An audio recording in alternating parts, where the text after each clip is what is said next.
الرحیم الحمد للہ رب العالمین والصلاة والسلام علی سید الانبیاء والمرسلین اما بعد فاعوذ باللہ من الشیطان الرجیم بسم اللہ الرحمن الرحیم وذکرہم بایام اللہ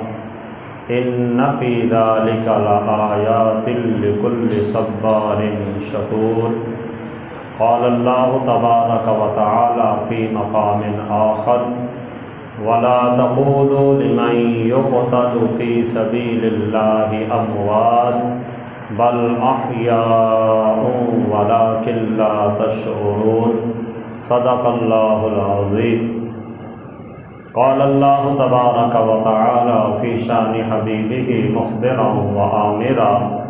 ان اللہ وملائکتہ یصلون علی النبی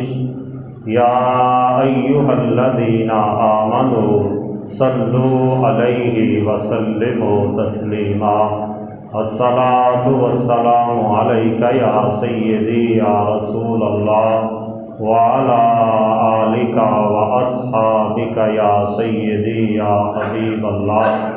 الصلاة والسلام عليك يا سيدي يا نبي الله وعلى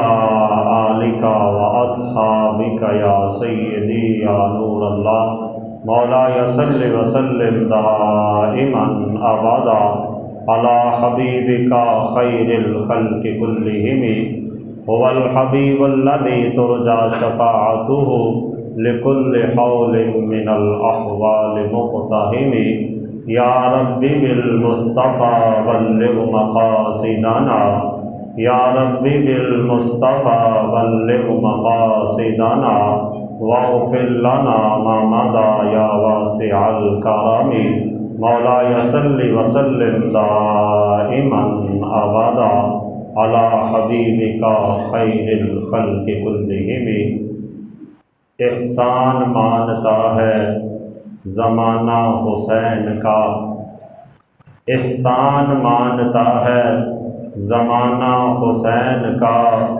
حور و ملک نے گایا ترانہ حسین کا اور اب بھی سخی کے ہاتھ کی دومیں ہیں چار سو اب بھی سخی کے ہاتھ کی دومیں ہیں چار سو صدیوں سے بٹ رہا ہے خزانہ حسین کا صدیوں سے بٹ رہا ہے خزانہ حسین کا اور جس کے قصیدے آیائے تطہیر نے پڑھے جس کے قصیدے آیائے تطہیر نے پڑھے ایسا بنایا رب نے گھرانہ حسین کا اور چیخا ہے جس کی ضرب سے ہر دور کا یزید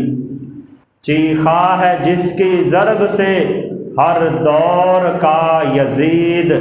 ایسا بنایا رب نے نشانہ حسین کا ایسا بنایا رب نے نشانہ حسین کا اور آصف بقائے دین ہے کربل کی داستاں آصف بقائے دین ہے کربل کی داستاں یہ فیض بٹ رہا ہے روزانہ حسین کا یہ فیض بٹ رہا ہے روزانہ حسین کا احسان مانتا ہے زمانہ حسین کا حور و ملک نے گایا ترانہ حسین کا۔ حمد و صلوات کے بعد احباب دی وقار آپ سبھی جانتے ہیں کہ محرم الحرام کا مہینہ رواں دواں ہے۔ اس مہینے کو اللہ جل شانہ نے خاص انعامات سے نوازا ہے، بڑی حرمت اور عظمت عطا فرمائی ہے۔ اس مہینے کی جو آج کے بعد آنے والی رات ہے جسے شب عاشورہ کہا جاتا ہے،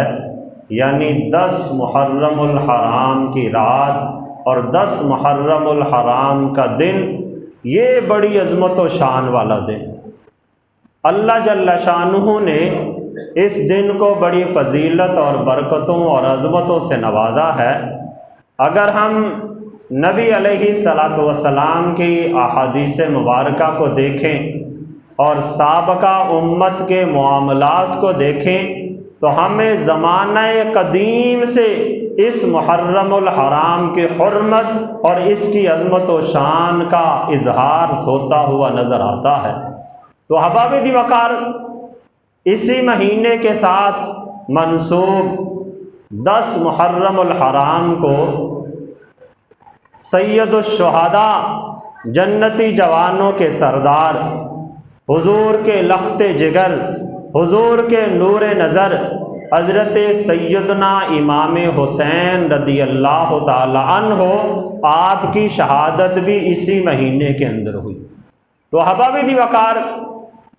اگرچہ آج کل عام طور پر معاشرے میں اس مہینے کی خاص فضیلت اسی اعتبار سے سمجھی جاتی ہے کہ اس مہینے کی 10 تاریخ کو شہدائے کربلا نے جام شہادت نوش فرمایا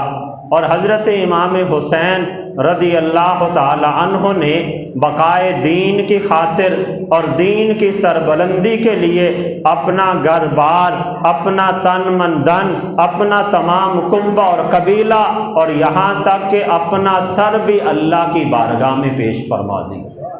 تو احباب دی وقار، یہ مہینہ محرم الحرام اور اس کا جو یوم عاشورہ ہے، یعنی 10 محرم الحرام کا دن ہے، اسے حضرت سیدنا امام حسین رضی اللہ تعالی عنہ سے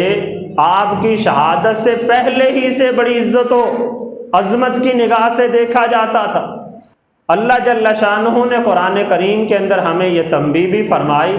وَذَكِّرْهُمْ بِأَيَّامِ اللَّهِ، تم لوگوں کے سامنے اللہ کے دنوں کا تذکرہ کرو، یعنی وہ دن، وہ ایام جن میں اللہ جل شانہ نے خاص انعامات کا ظہور فرمایا تم ان دنوں کا لوگوں کے سامنے تذکرہ کیا کرو۔ اس کا فائدہ یہ ہوگا، ان فی ذالک لآیات لکل صبار شکور، فرمایا بے شک اللہ کے ایام کو یاد کروانے کا فائدہ یہ ہے کہ اس میں جتنے بھی صبر کرنے والے ہیں، جتنے بھی شکر کرنے والے ہیں، اللہ تعالیٰ نے ان کے لیے ان ایام میں نشانیاں رکھی ہیں۔ تو احباب دی وقار، یوم عاشورہ یعنی 10 محرم الحرام کا دن، یہ وہ دن ہے کہ جس دن کے اندر اللہ جل شانہ نے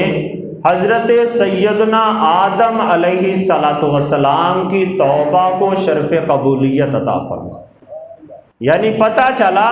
کہ یہ جو محرم الحرام کی 10 تاریخ ہے، یوم عاشورہ ہے، اس کا تعلق حضرت سیدنا آدم علیہ السلام تک پہنچتا ہے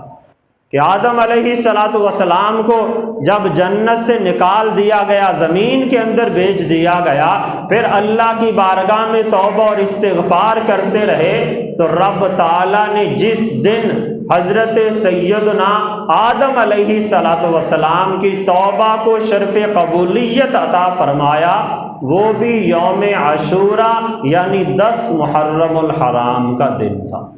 تو اسی سے اس دن کو عظمت و شان مل گئی۔ پھر اسی طرح تسلسل چلتا رہا۔ حضرت سیدنا نوح علیہ السلام کے زمانہ میں جو طوفان نوح آیا، اللہ جل شانہ نے اس طوفان نوح سے بھی یوم عاشورہ والے دن حضرت نوح علیہ السلام اور آپ کے ماننے والوں کو رب تعالیٰ نے نجات عطا فرمائی۔ اسی طرح اس دن کا تسلسل چلتا رہا، اس کی عظمت و شان کا اظہار ہوتا رہا، یہاں تک کہ حضرت سیدنا موسیٰ علیہ السلام کا دور آ گیا، اور موسیٰ علیہ السلام جب فرعون آپ کے ماننے والوں کو رب تعالیٰ نے نجات عطا فرمائی، وہ بھی یوم عاشورہ یعنی 10 محرم الحرام کا دن تھا۔ تو احباب دی وقار، اس طرح بہت سے ایسے واقعات اس دن کے ساتھ موسوم ہیں، منسوب ہیں، تو اللہ جل شانہ نے جو ارشاد فرمایا وَذَكِّرْهُمْ بِأَيَّامِ اللَّهِ، تم اللہ کے دنوں کا لوگوں کے سامنے تذکرہ کیا کرو، اس کی وجہ سے جو صبر کرنے والے ہیں، شکر کرنے والے ہیں، انہیں اللہ کی نشانیاں میسر آئیں گی اور ان کا دل بھی اللہ جل شانہ کی طرف مائل ہوتا چلا جائے گا۔ پھر احباب دی وقار، نبی علیہ السلام کا زمانہ اقدس آیا، آقا کریم صلی اللہ تعالی علیہ وسلم جب مدینہ طیبہ کی طرف ہجرت کر کے تشریف لائے تو یہود اس وقت یوم عاشورہ کا روزہ رکھا کرتے تھے۔ نبی علیہ السلام نے دریافت فرمایا کہ یہ یہود یوم عاشورہ کا روزہ کیوں رکھتے ہیں؟ تو آقا کریم صلی اللہ تعالی علیہ وسلم کو بتایا گیا کہ یہودی چونکہ حضرت موسیٰ علیہ السلام کو ماننے والے ہیں، تو اللہ تعالیٰ نے اس دن حضرت موسیٰ علیہ السلام کو اور آپ کی قوم کو فرعونیوں سے نجات عطا فرمائی تھی، تو حضرت موسیٰ علیہ السلام نے اس شکرانے کے طور پہ روزہ رکھا تھا، تو فرمایا آج تک یہود اور قریش کے لوگ اس دن کا روزہ رکھتے ہیں۔ تو نبی علیہ السلام نے آگے سے ارشاد فرمایا کہ ہم ان یہود کے مقابلے میں حضرت موسیٰ علیہ السلام کو زیادہ ماننے والے ہیں، ہم ان سے زیادہ عقیدت اور محبت رکھنے والے ہیں، اس لیے نبی علیہ السلام نے خود بھی یوم عاشورہ کا روزہ رکھا اور نبی علیہ السلام نے اپنے اصحاب کو بھی اس دن کا روزہ رکھنے کی تلقین فرمائی۔ اور پھر روایات کے اندر یہ بھی آتا ہے کہ جب تک رمضان کے روزے فرض نہیں ہوئے تھے اس وقت تک یوم عاشورہ کے روزے کو فرض قرار دیا گیا تھا، لوگ بطور فرض کے یہ روزہ رکھا کرتے تھے، لیکن جب اللہ جل شانہ نے ماہ رمضان امت محمدیہ کو عطا کر دیا، رمضان کے روزے فرض کر دیے گئے، تو اس کے بعد یوم عاشورہ کا روزہ یہ فرضیت کے درجے میں نہیں رہا بلکہ اسے سنت کے درجے میں رکھا گیا۔ اور پھر احباب دی وقار، نبی علیہ السلام کے بارے میں یہ بھی بات منسوب کی جاتی ہے کہ آقا کریم صلی اللہ تعالی علیہ وسلم نے یوم عاشورہ کا روزہ رکھا، حضور نے ترغیب بھی دلائی اور نبی علیہ السلام نے یہ بھی ارشاد فرمایا کہ تم یہود کی مخالفت کرتے ہوئے یوم عاشورہ سے پہلے دن کا بھی روزہ رکھو، تاکہ صرف یوم عاشورہ کا روزہ رکھنے کی وجہ سے یہودیوں کے ساتھ مشابہت لازم نہ آئے۔ تو ہمارے فقہا نے، ہمارے احناف نے بھی صرف یوم عاشورہ کا روزہ رکھنا اسے مکروہ بیان فرمایا اور تنبیہ فرمائی کہ اگر کوئی بندہ یوم عاشورہ کا روزہ رکھ کے سنت کا کما حق ہو ثواب پانا چاہتا ہے تو اسے چاہیے کہ 9 محرم الحرام کا روزہ بھی رکھ لے، اگر کسی وجہ سے 9 کا نہیں رکھ سکا تو یوم عاشورہ کا رکھے اور 11 محرم الحرام کا رکھ لے، تاکہ یہود کے ساتھ مشابہت لازم نہ آئے۔ تو احباب دی وقار بہرکیف یہ ایسا عظمت و شان والا روزہ دن ہے کہ نبی علیہ السلام نے خود بھی اس کا روزہ رکھا اور نبی علیہ السلام نے اپنے اصحاب کو بھی اس روزہ رکھنے کی تلقین فرمائی۔ اور پھر نبی علیہ السلام کے اصحاب نے عمل کس انداز سے فرمایا، ایک حدیث مبارکہ بخاری شریف کے اندر موجود ہے، حضرت سیدہ ربیہ بنت معوذ رضی اللہ تعالی عنہا آپ بیان فرماتی ہیں کہ ہم یوم عاشورہ کو یعنی 10 محرم الحرام کو خود بھی روزہ رکھا کرتے تھے اور اپنے بچوں کو بھی روزہ رکھوایا کرتے تھے، اور ساتھ یہ بھی بیان فرمایا کہ بعض اوقات بچے روزے کی وجہ سے، بھوک اور پیاس کی شدت کی وجہ سے روتے تو ہم اون کے کھلونے انہیں دے دیا کرتے تھے، وہ ان کھلونوں کے ساتھ کھیلنا شروع کر دیتے تھے یہاں تک کہ افطاری کا وقت ہو جایا کرتا۔ یعنی اس قدر جو چھوٹے بچے ہوتے تھے انہیں بھی یوم عاشوراء کا روزہ رکھنے کی حضور کے صحابہ کرام اور صحابیات تلقین کیا کرتے تھے، اور نبی علیہ الصلوۃ والسلام نے اس کی فضیلت کا اظہار کرتے ہوئے ایک حدیث مبارکہ بھی ارشاد فرمائی، جو کہ حضرت سیدنا ابو قتادہ رضی اللہ تعالیٰ عنہ سے مروی ہے اور مسلم شریف کے اندر موجود ہے کہ آقا کریم صلی اللہ تعالیٰ علیہ وسلم سے مختلف روزوں کے بارے میں سوال کیا گیا، بڑی تفصیل کے ساتھ، بڑی لمبی حدیث مبارکہ ہے۔ رمضان کے روزوں کا پوچھا گیا، دیگر روزوں کے متعلق حضور سے سوال کیا گیا، اور آخر میں نبی علیہ الصلوۃ والسلام سے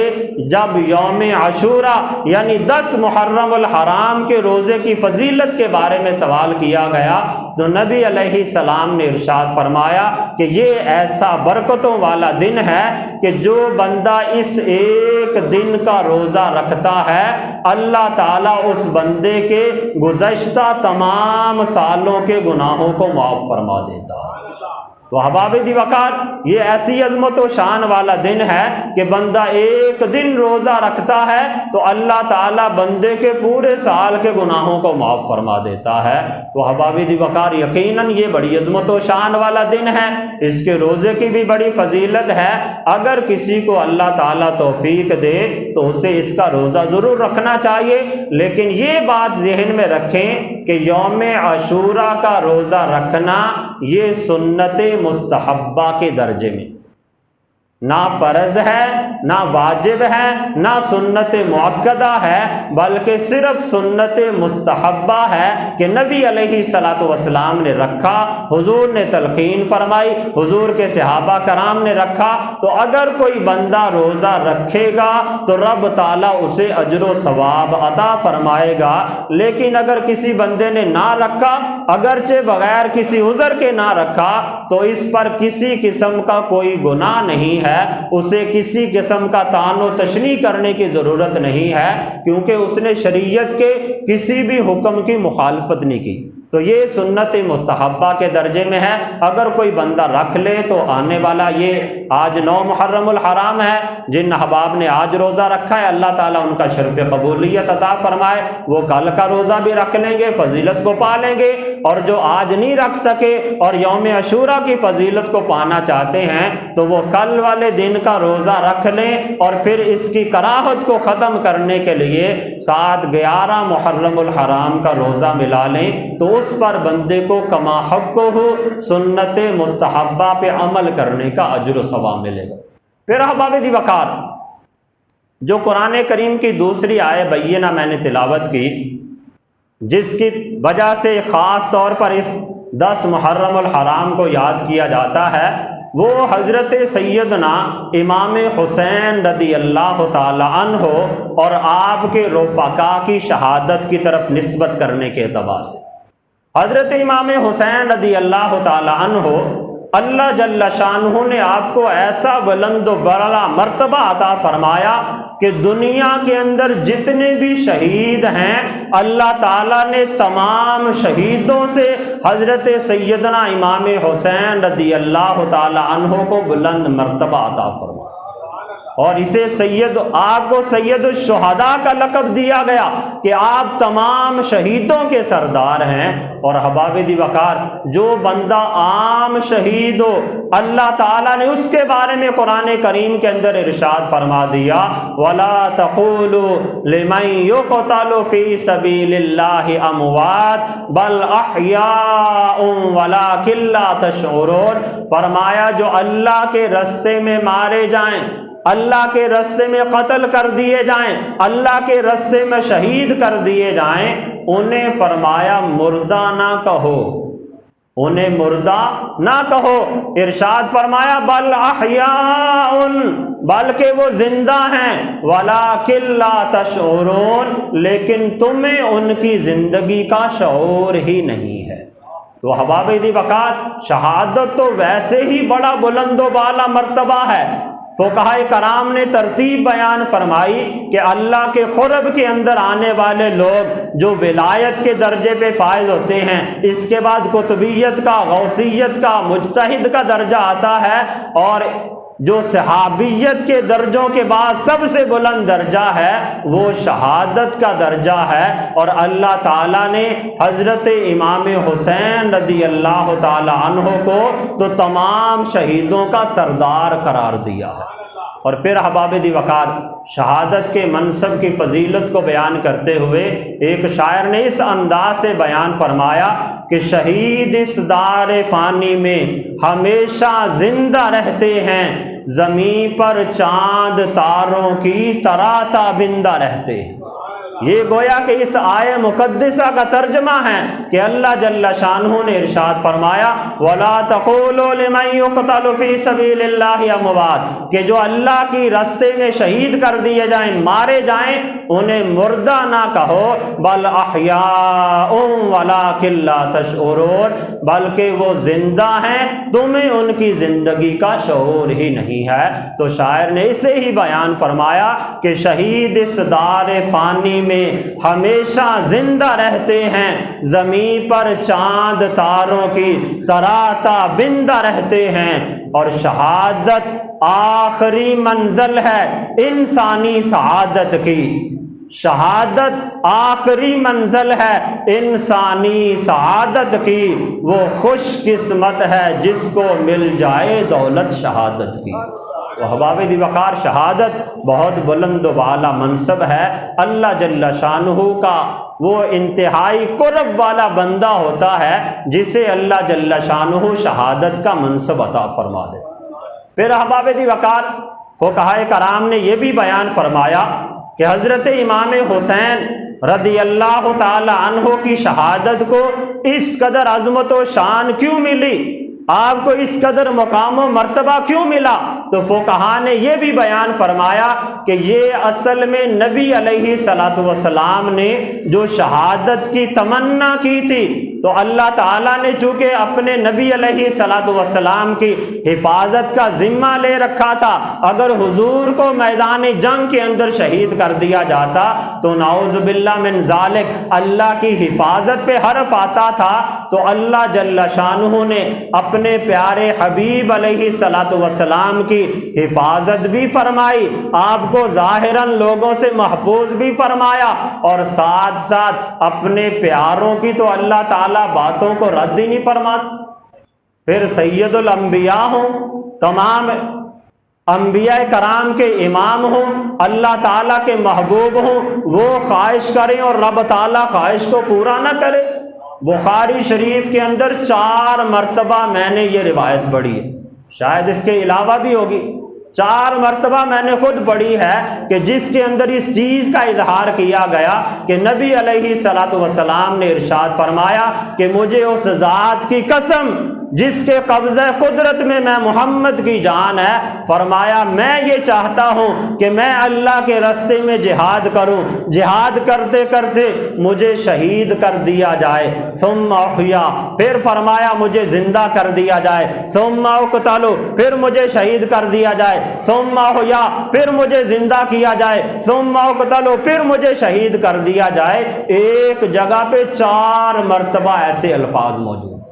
اور حضرت ابو ہریرہ رضی اللہ تعالیٰ عنہ سے مروی یہ حدیث مبارکہ ہے کہ نبی علیہ الصلوۃ والسلام نے 3 مرتبہ یا 4 مرتبہ یہ ارشاد فرمایا کہ میں اللہ کے راستے میں شہید کیا جاؤں، پھر مجھے زندہ کیا جائے، پھر اللہ کے راستے میں شہید کیا جاؤں۔ تو نبی علیہ الصلوۃ والسلام کی جو کہ خواہش تھی، حضور کی تمنا کو اللہ نے پورا فرمانا تھا، تو اللہ جل شانہ نے اپنے حبیب علیہ الصلوۃ والسلام کی اس خواہش کو پورا کرنے کے لیے حضرت امام حسین رضی اللہ تعالی عنہ کا انتخاب کیا، اور حضرت امام حسین رضی اللہ تعالی عنہ نے پھر جس انداز سے جرت و بہادری کے ساتھ باطل کا مقابلہ کیا، اور جس انداز سے اپنا کنبہ اور قبیلہ، اپنا سارے کا سارا خاندان، یہاں تک کہ 6 مہینے کا چھوٹا لاڈلا علی اصغر بھی اللہ کی راہ میں قربان کر کے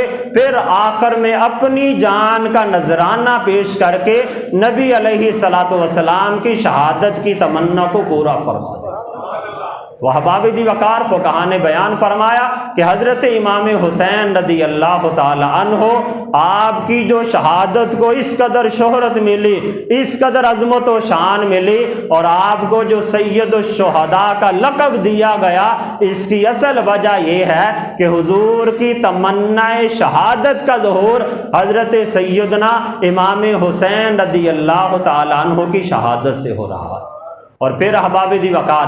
نبی علیہ الصلوۃ والسلام نے اپنی زندگی کے اندر ہی متعدد مرتبہ حضرت امام حسین رضی اللہ تعالی عنہ کی شہادت کی بشارت بھی دی، اور نبی علیہ الصلوۃ والسلام نے ساتھ ہی ساتھ ان کے لیے صبر و تحمل کی دعا بھی فرمائی کہ اے باری تعالیٰ اس موقع پر میرے اس لخت جگر کو، میرے اس نور نظر کو صبر و استقامت عطا فرمانا۔ تو نبی علیہ السلام کی دعا کا ظہور کس انداز سے ہوا، حضور کی تربیت کا اثر کس انداز سے ہوا۔ اما فاطمۃ الزہرا رضی اللہ تعالی عنہا کے مقدس دودھ کی لاج حضرت سیدنا امام حسین رضی اللہ تعالی عنہ نے کس انداز سے رکھی کہ اپنا وطن بھی چھوڑ دیا، اپنا گھر بار بھی اللہ کے راستے میں قربان کر دیا، اور اپنے چھوٹے چھوٹے نوجوان بڑے چھوٹے سب کنبہ قبیلہ کے افراد کو اللہ کے راستے میں قربان کر کے خود بھی سجدے کی حالت میں جام شہادت نوش فرما دیا۔ وہ احباب دی وقار ایک شاعر نے اسے اس انداز سے بھی بیان فرمایا ہے کہ سوار دوش نبی کو حسین کہتے ہیں۔ نبی علیہ الصلوۃ والسلام اپنے کندھوں پہ انہیں سوار کیا کرتے، اس کا تذکرہ کیا جا رہا ہے۔ سوار دوش نبی کو حسین کہتے ہیں، سکون قلب علی کو حسین کہتے ہیں، قدم قدم پہ کیا قربان شہزادوں کو، شہادتوں کے سخی کو حسین کہتے ہیں۔ احباب دی وقار ہر بندہ اپنے اپنے انداز سے سخاوت کرتا ہے، کوئی کھانے کھلا کے سخاوت کرتا ہے، کوئی راشن تقسیم کر کے سخاوت کرتا ہے، کوئی پیسے بانٹ کے سخاوت کرتا ہے، کوئی لوگوں کی خدمت کر کے سخاوت کرتا ہے۔ قربان جائیں جیسی سخاوت امام علی مقام حضرت امام حسین رضی اللہ تعالی عنہ نے کی، کائنات کے اندر نہ تو آپ سے پہلے کسی نے ایسی سخاوت کی ہے، اور نہ ہی قیامت تک کوئی ایسی سخاوت کر سکے۔ بندہ اپنا مال دے سکتا ہے، اپنے کپڑے دے سکتا ہے، اپنا گھر بار قربان کر سکتا ہے، لیکن اپنا تمام کنبہ اور قبیلہ اللہ کے راستے میں سخاوت کرتے ہوئے لوٹا دینا، یہ حضرت امام حسین رضی اللہ تعالی عنہ کا ہی خاصہ ہے۔ اسے ہی شاعر نے بیان فرمایا، سوار دوش نبی کو حسین کہتے ہیں، سکون قلب علی کو حسین کہتے ہیں، قدم قدم پر کیا شہزادوں کو قربان، شہادتوں کے سخی کو حسین کہتے ہیں۔ تو احباب دی وقار انہی امام حسین رضی اللہ تعالی عنہ کی عظمت و شان کا اظہار کرنے کی خاطر الحمدللہ ہر جگہ پہ لوگ حضرت امام حسین رضی اللہ تعالی عنہ سے اپنی محبتوں اور عقیدتوں کا اظہار کرتے رہتے ہیں۔ ہماری کیا بساط کہ ہم ان عظیم ہستیوں کی عظمت و شان کو بیان کر سکیں، ہم تو صرف ان کے ثنا خانوں میں، ان کے مدح خانوں کے اندر اپنا نام شامل کرنا چاہتے ہیں۔ اللہ تعالی ہماری حاضری کو شرف قبولیت عطا فرمائے، اللہ تعالی امام عالی مقام کو اس سے بھی بلند و بالا درجے عطا فرمائے، اور اللہ تعالی سید الشہداء کا صدقہ ہم سب کو بھی شہادت والی موت نصیب فرمائے۔ وآخر دعوایا ان الحمد للہ رب العالمین۔